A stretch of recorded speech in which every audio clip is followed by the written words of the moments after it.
Hey everybody, so I thought I would make that follow-up video outside. Sorry that we got cut off in the middle of that, but we were almost done. So anyways, I'm standing on the frozen lake right now. If you take a look in the background there's my tiny little cabin. That's where all my stuff is. So I just wanted to finish talking about reflection number 3. And I wanted to address Ziba's very important question, but I'm gonna circle back to that one.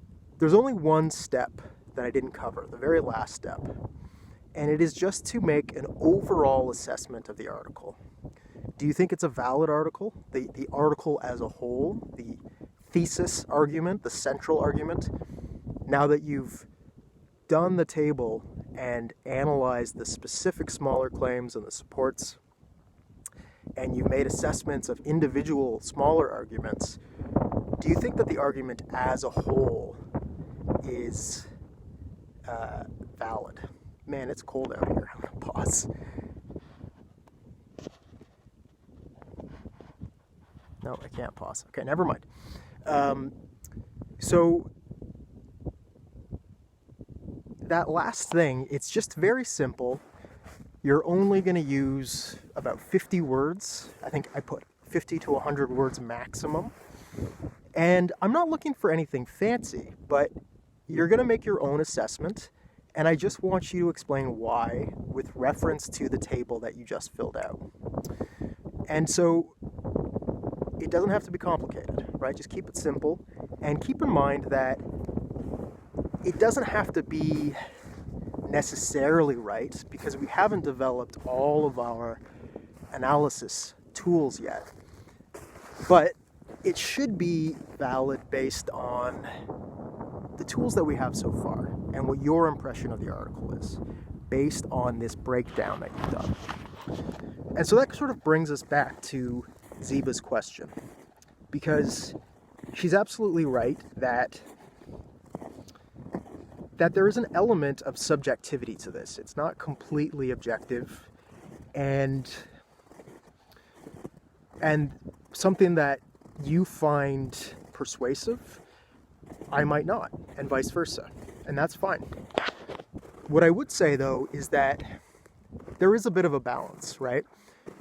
So, for example, if you're filling out that chart and there is 0 logos, even if you personally agree with the author's claim and the author's argument, that's not really what we're asking here. We're asking, is it a valid argument in the sense of, has it been supported? Has it been proven?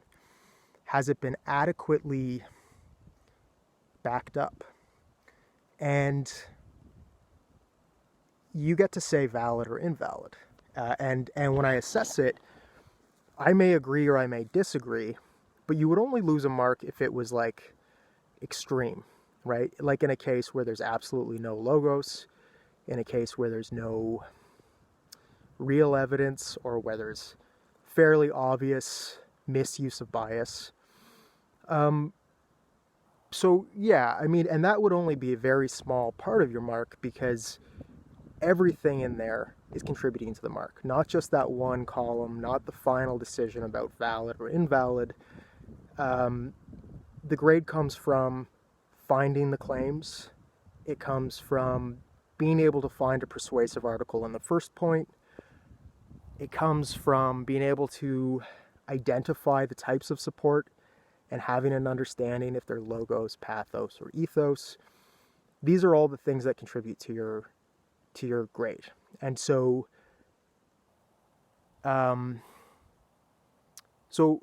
it shouldn't be too stressful about that, right? And again, I might disagree with your assessment, but you would only lose a mark if it's an instance where you have completely disregarded the kind of guidelines from the week 6 lesson and what we talked about. Again, if there's no logos and you're like, I don't care, I love it, I think it's true anyways, well, in that case you might lose a mark, right? But I think it's still a good point. And what I would say is that if it's a valid or an invalid decision that you're making in the table for one of those things, and you feel like, you know what, I do think it's valid, for example, you say, I think it's valid, but I have a specific reason why, and I don't think that someone who's just glancing at the table will necessarily see that. Well, that's fair. And if that's the case, what I would recommend you do is put a little asterisk, and then maybe you can incorporate that into the 50 to 100 word final little write-up that you're doing of the assessment. And you can say something like, for the third claim, on the surface it seems like it should be invalid. I decided to say it was valid for this reason and this reason, right? In general, I want you guys to not do that unless it's really necessary, unless you feel like it really requires extra explanation.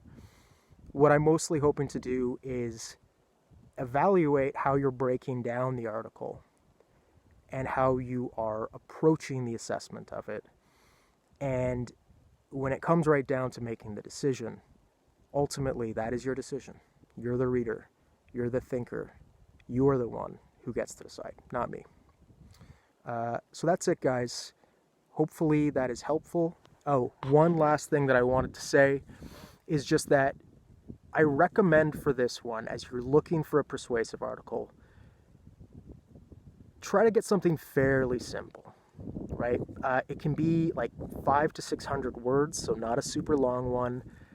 Something that you feel comfortable with, where the language feels accessible to you and like you have a solid grasp of what the overall argument is, because doing the analysis work is already tough enough.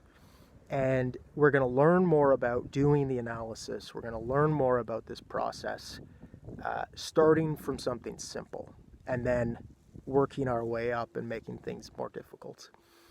So try to find something fairly simple. Newspaper, like opinion sections in newspapers are great because you know that they're going to be persuasive. That's what the opinion section of a newspaper is all about. And they're also good because that's where we're going to find more crazy stuff. That's where we're going to find uses of pathos, and we're going to find more manipulation. If you use like a scholarly journal, maybe it's persuasive, but you're not going to really have much to do. You're not going to have much to analyze. You're just going to say like, yeah, it's logos, it looks valid, done. And that is kind of cheating, really. So yeah, try to find an opinion piece in a newspaper, something that makes a persuasive argument where you can actually see that they're using the 3 different appeals, if you can, right? So keep it simple. Don't get something too complicated. And remember that you've got 2 weeks to do that. And if you have any questions, I will be taking a little bit of an internet break over reading week. I can tell you that much. But I'll try to check in an email still and get back to your questions if you have one. All right, everybody. Thank you for a great session. Have a great reading week. Take care. Rest up. Do something fun. Do something nice for yourself. And I'll talk to you guys in a couple weeks.